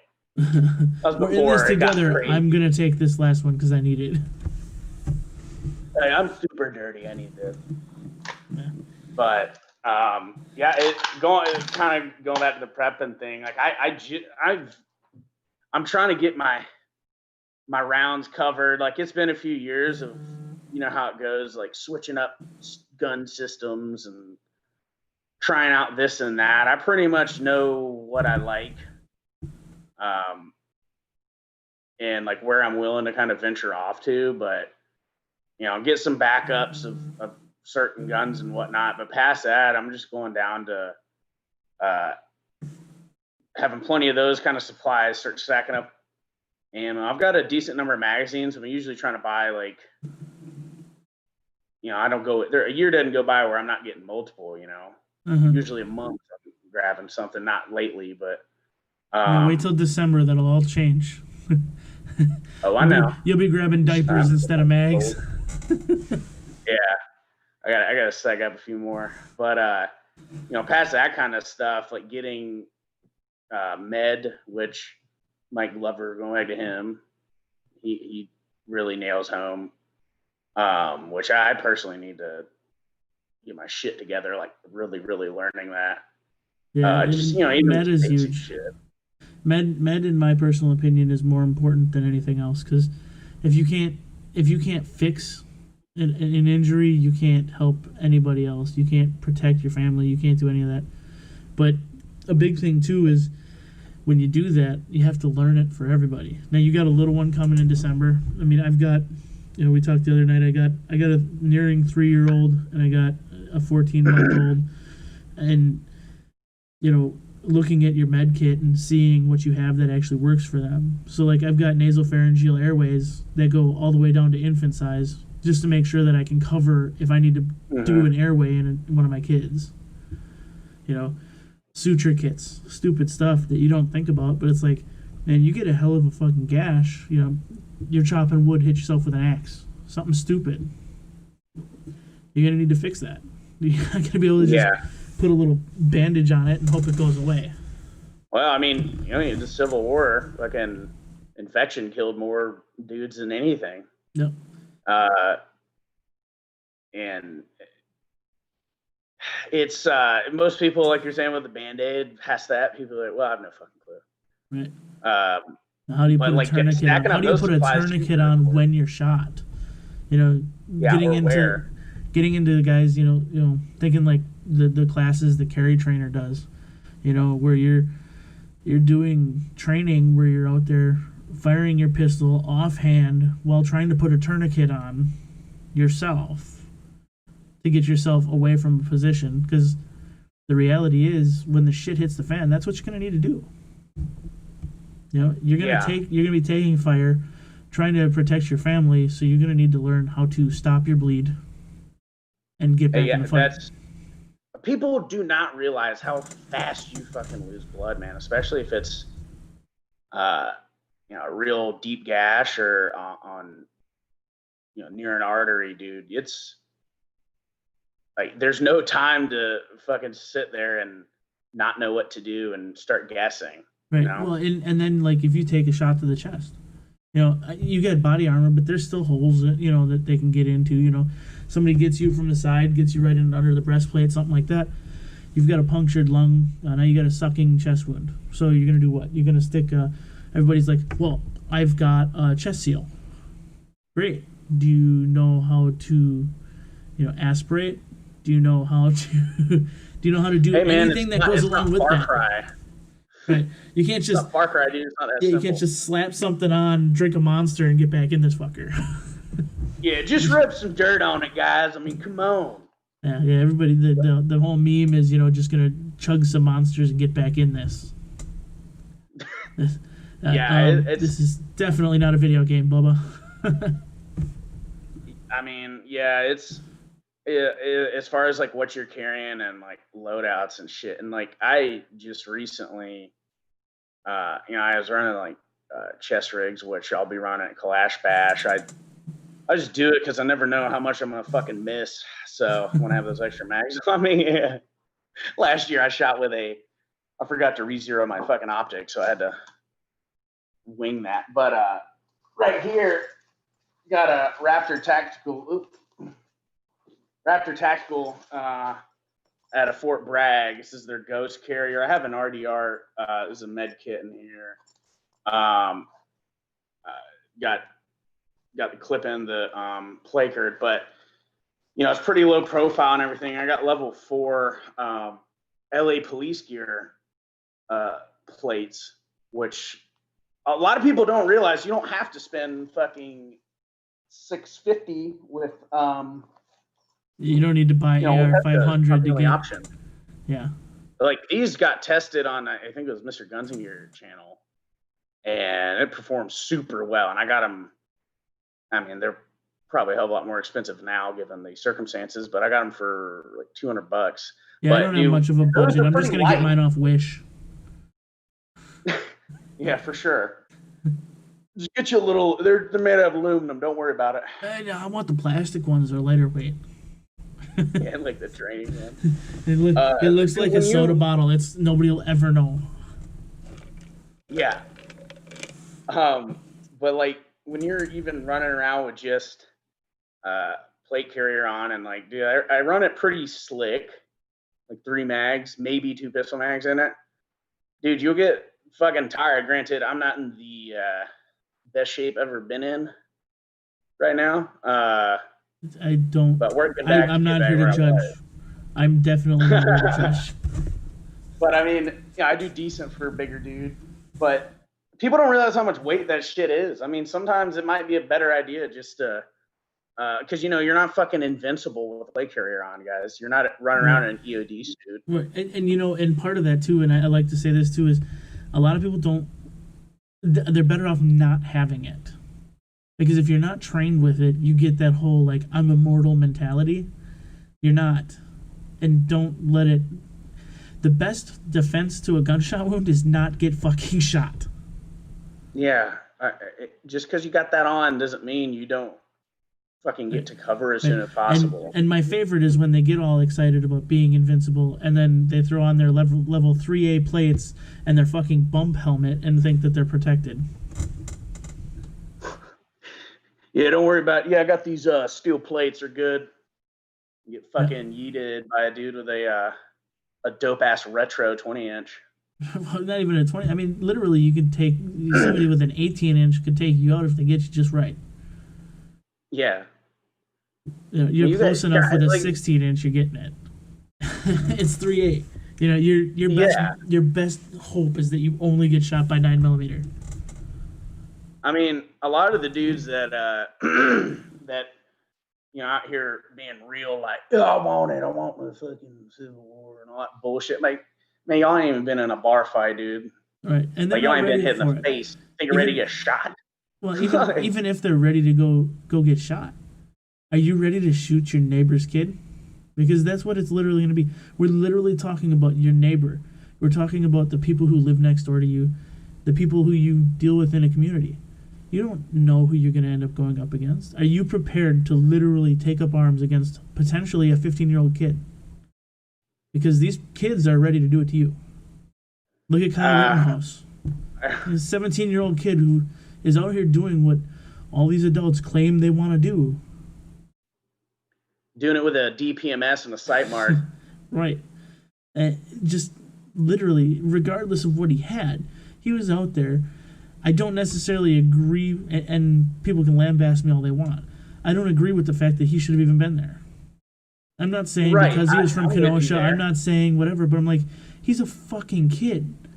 Somebody taught him that this is his civic responsibility. Where was that person? He wasn't out there. Yeah.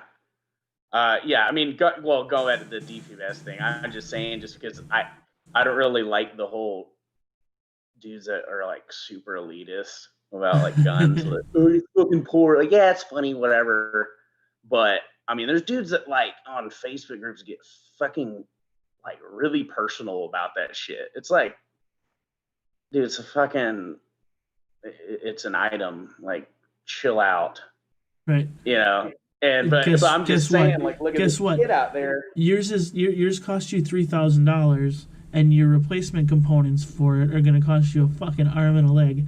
I got 3 of them sitting in the back that cost way less than all of them, and I got replacement parts for days. But I don't care if they break.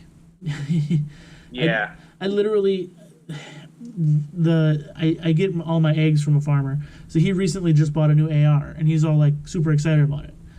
Well, number one, he got taken because the guy who sold it to him said that he can't legally sell him the gun without selling him some ammo. Whatever, you're an idiot for believing that. But okay, so he did.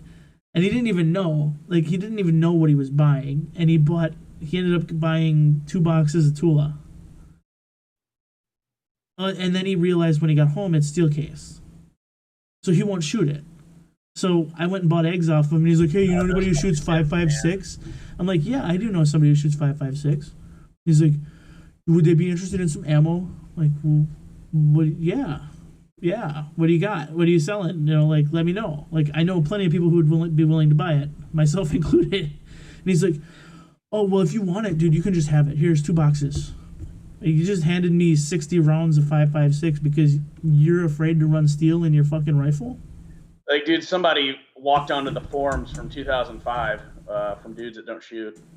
Because, I mean, I'm sure you will likely maybe malfunction a little more from it, but if it doesn't eat steel, it doesn't deserve brass, as they say. Exactly. Because my clone here, dude, that thing eats fucking steel. But Do I usually try to feed it brass? Yeah, because that's how the platform is designed to run with. Like running AKs, I don't give a fuck, dude. I run steel all day. Like, Right. Some dudes, again, going back to forums, just because like when I was getting into this, it takes a little while to sift through, who's fucking shilling and who don't know what the fuck they're talking about. But you'll see, I only run brass and my AK. Granted, I like running cellular and Bella. That's my favorite 9mm. Big CZ guy. But, I mean, dude, give me the fucking steel, man. Right. I'm not at a precision rifle match. I'm only going to shoot Fiocchi because Fiocchi. I'm telling you, people just overthink it, dude.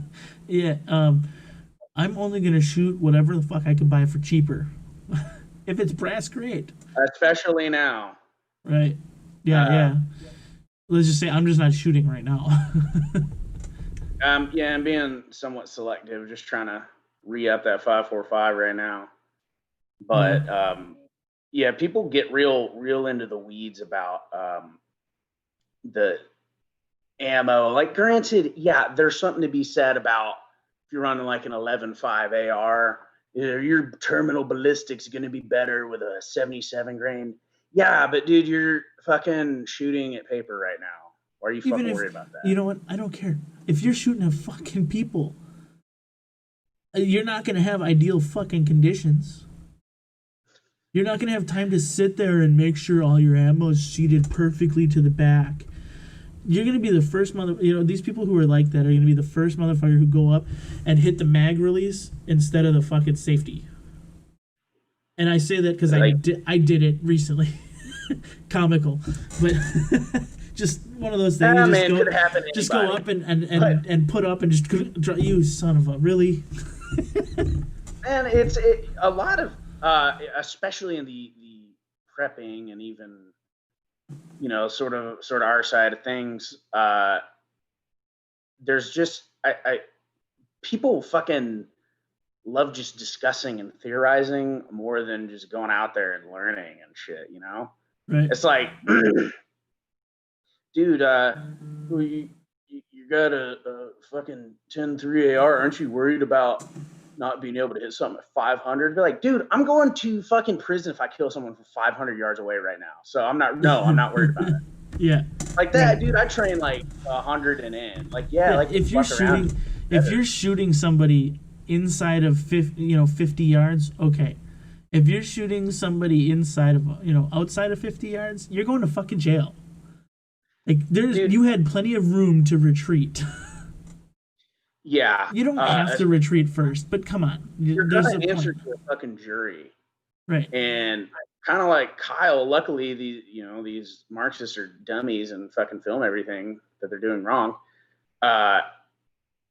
Unfortunately, the way it is, you're going to get fucking just destroyed by the media because people believe whatever the fuck they want to believe, right? Well, and I think at least in Kyle's case, I think the defense, it's shitty because I think they're pandering to the political bullshit, and they needed to come up with something to quell the crowd quickly, and they filed these charges.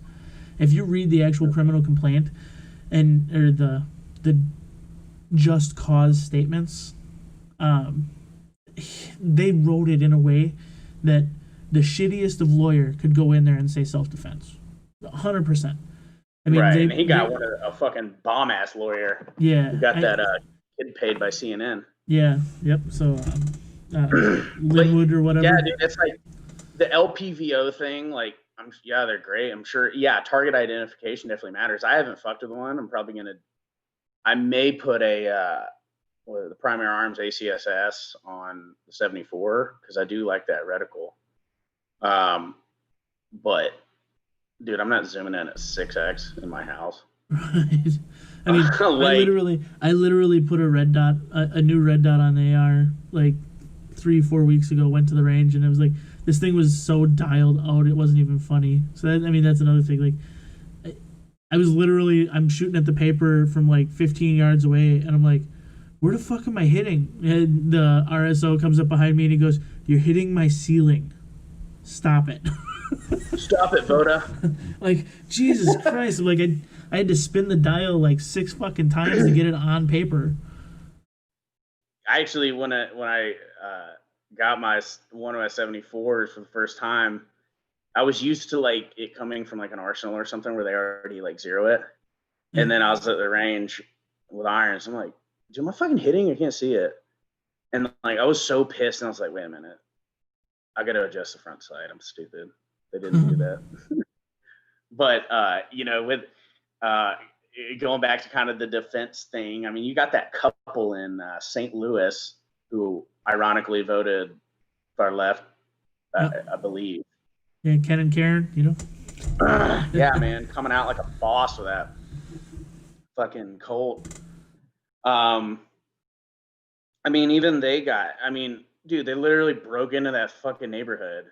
Well, you should have let them burn your house down. It's a good insurance. Like, it's just property. It's just property. Y'all don't understand how insurance works. Yeah, homeowners insurance is better than business. Like all these people saying you should just let them burn a business. I'm like, do you understand that with business insurance, you're waiting at least a year to get that money back? At least a year. And that's not including lost wages. Exactly. You're not getting any of that other stuff back. Like these people are going to literally lose an entire year's worth of income, if not more. And even if they do get the money back, do you really think they want to rebuild in your community? I'm not. If I own a business in downtown Minneapolis, as soon as I get that fucking insurance money, I'm moving to fucking Idaho.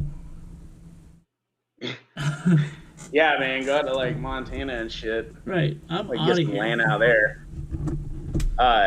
Yeah, that's I saw it was where was it?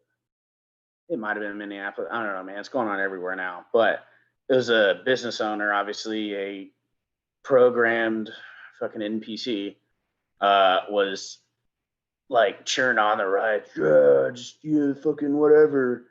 And he was like, and then he comes back, I think it was like a couple weeks later, it's like, I just found out insurance won't cover it. Yeah, it's fucking what you get. You get what you fucking deserve. That's the other thing. Like, all the insurance companies are, all right, well, fine. We're labeling this acts of terrorism. Most people's insurance, a business insurance, will not cover acts of terrorism. It's like, y'all, they're out there to figure out how to not cover you. Right. Again, this isn't out of the goodness of their fucking hearts, guys. Right. They want your money, and they're gonna get your money. Plain and simple. Yeah. Going back kind of earlier about the, shooting someone from this far away or whatever.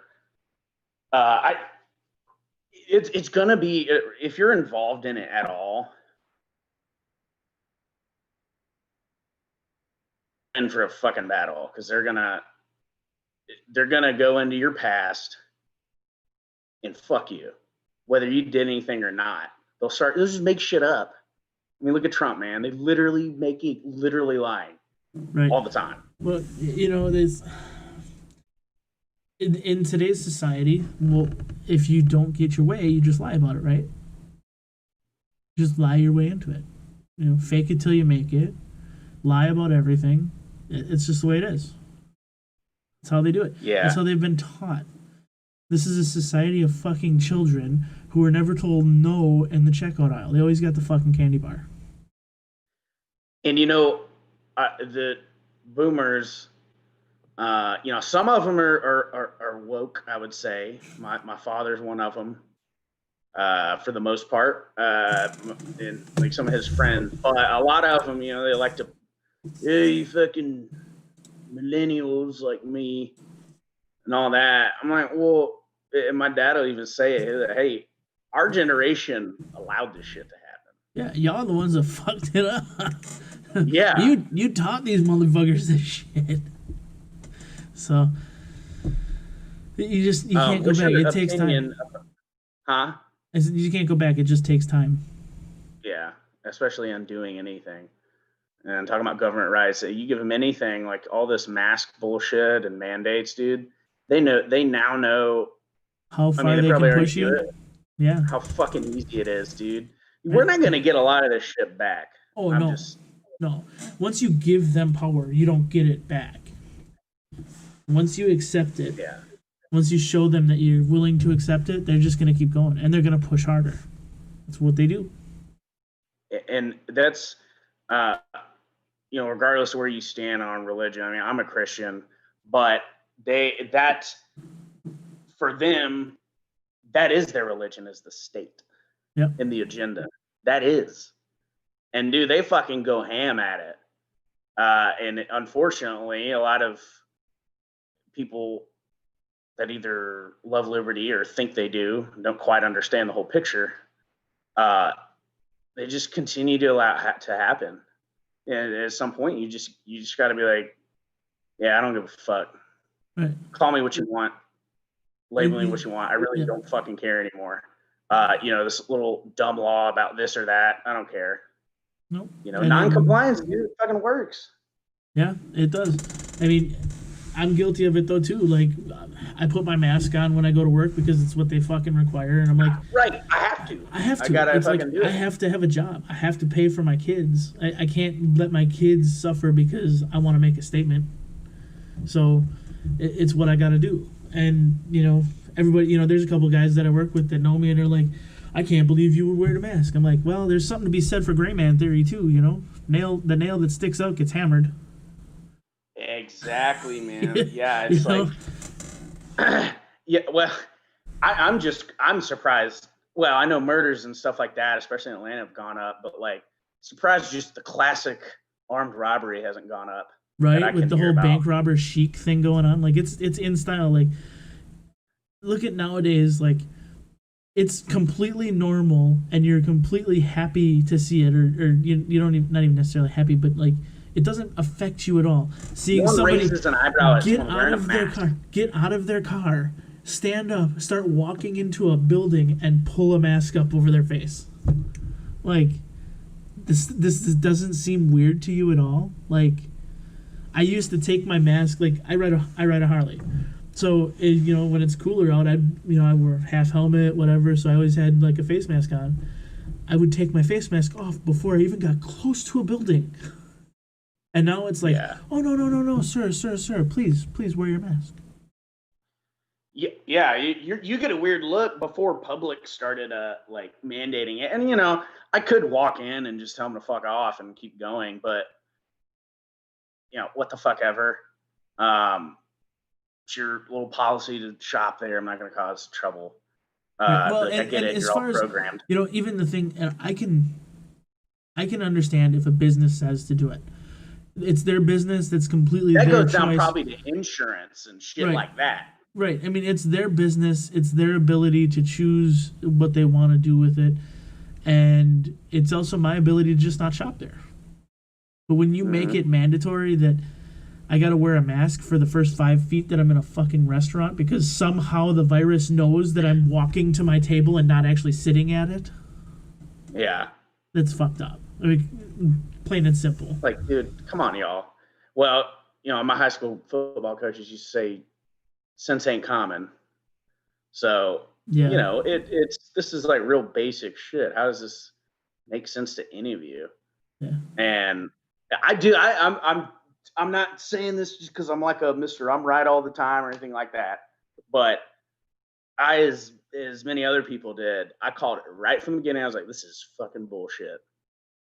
Right. And then now it's starting to trickle out about, the hospitals lying about studies and the way they collect the data.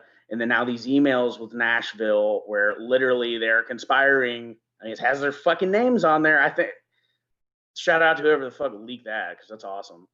I mean, because I was there recently for work and I was there pre-COVID for the same project and I didn't see a cop.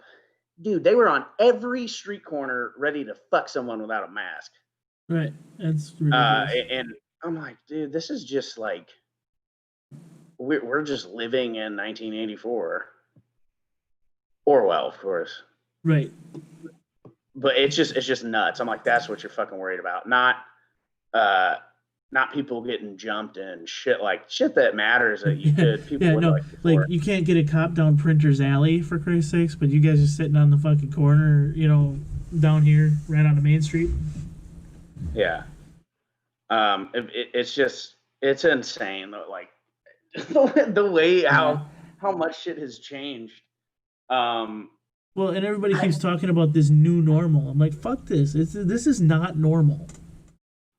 This is not. There's no such thing as new normal. Don't give me that shit. Like, I'm not gonna live like this forever. New normal. What, fucking ruining people's lives over? You talk to me like in March. I have people telling me, "Oh, this virus is gonna kill 25 million people by August." Well, has it? No, no one has. What's funny? I don't even know anybody in my personal life that's had this virus. I know 2 people that I work with who've gotten it.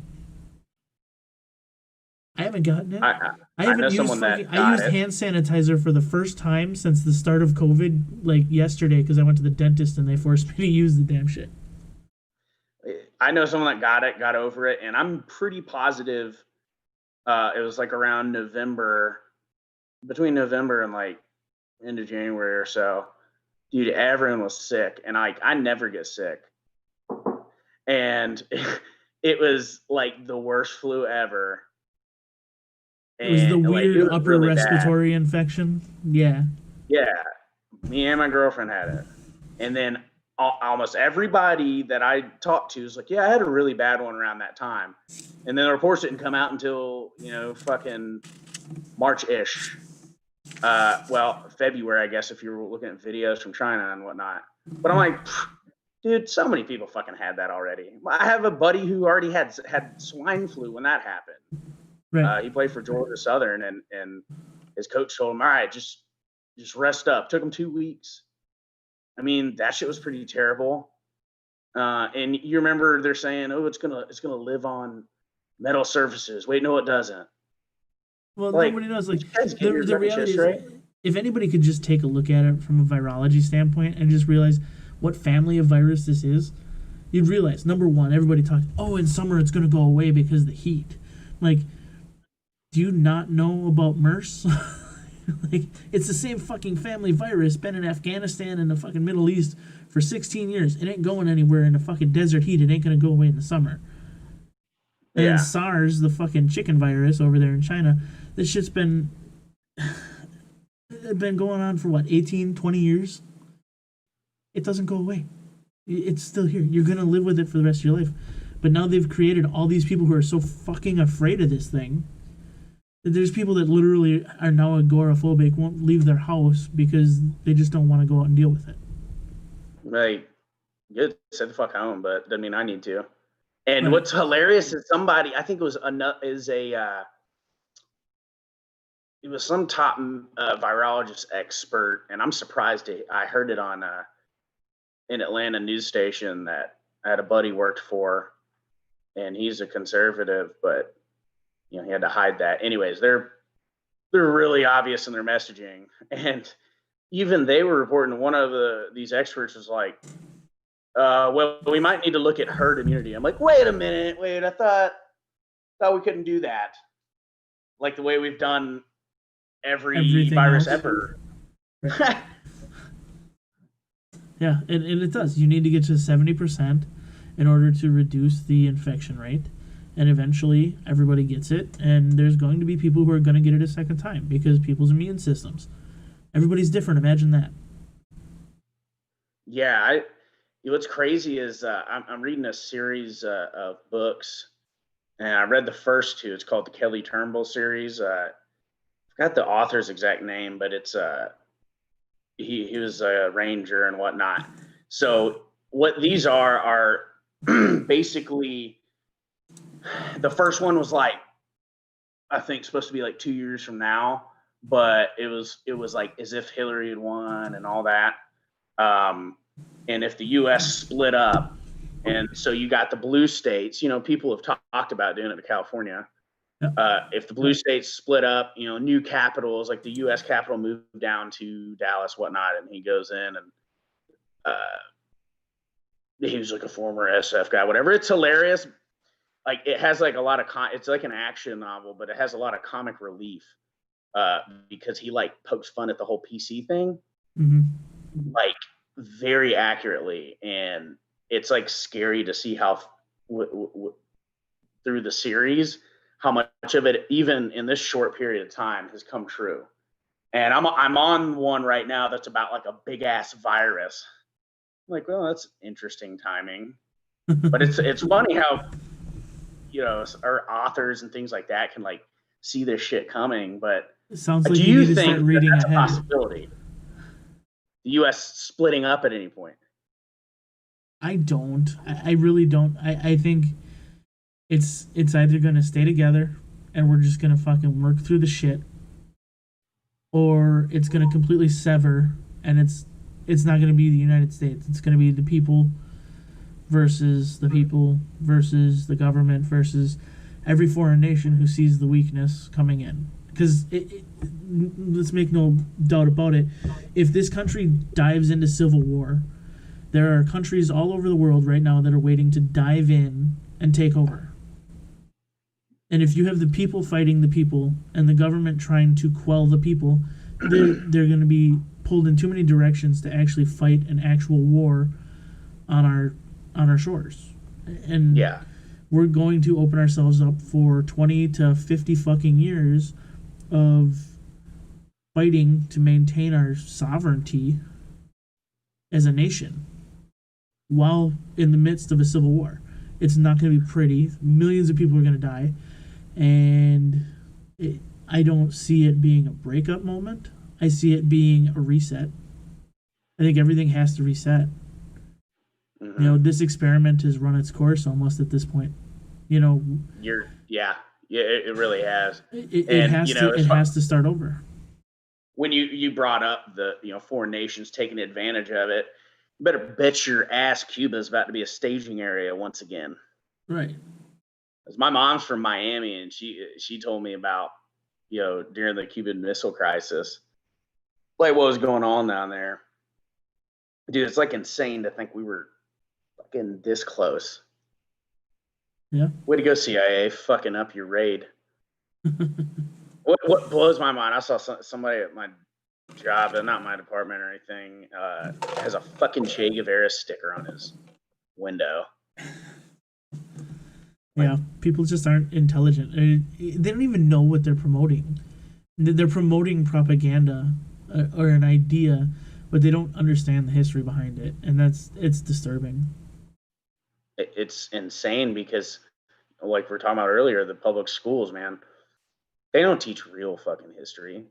And, you know, I told you I was about 19 when I started really looking into it. And regardless of how you feel about them, it was a fucking Obama deception from Alex Jones. Mm-hmm. And that was one that kind of linked a lot, at least gave me the bird's eye view of it, as far as like a shadow government and all that. Right. You know, you can go down that rabbit hole for days. We're turning the frogs gay.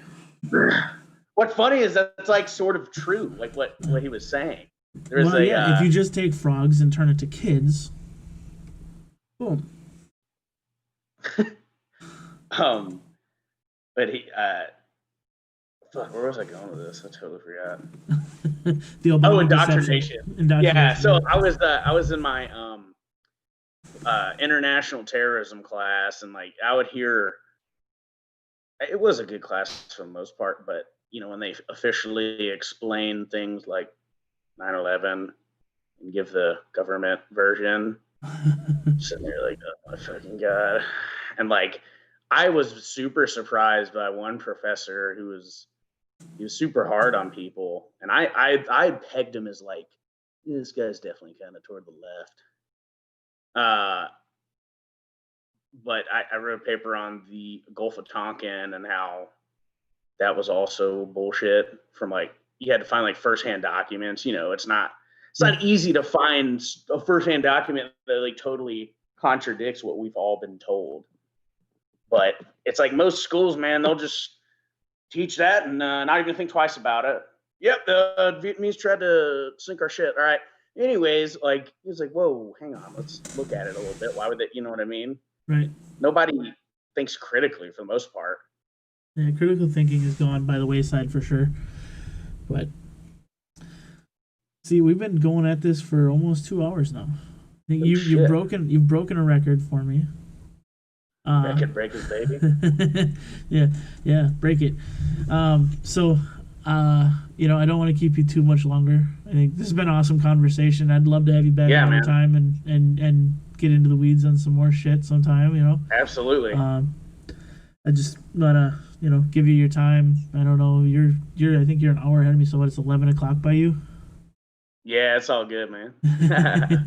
So, man, I had a great. Yeah, you don't have the kid yet.